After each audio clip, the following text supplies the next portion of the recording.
嘉义大埔邀请台湾室内甲艺术推广协会来到闸门水库举办第25届乐享逍遥音乐节的活动。来这演奏音乐家唔但教这学violin的学生囡仔指导以外，阁互大家来参与训练一个演出，希望音乐会当伫咧大埔定进。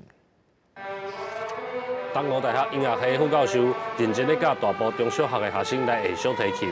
希望会当互伫偏向学音乐的囡仔建立观念甲基础。我学了拉小提琴的站姿，还有一些琴的摆设和调音。我觉得在之后如果去上其他小提琴课的时候，会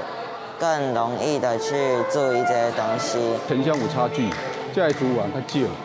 这届啦，若来，所有上好，咱台湾上好的老师拢来，这个机会甲因交流，看因有欠啥物，咱尽量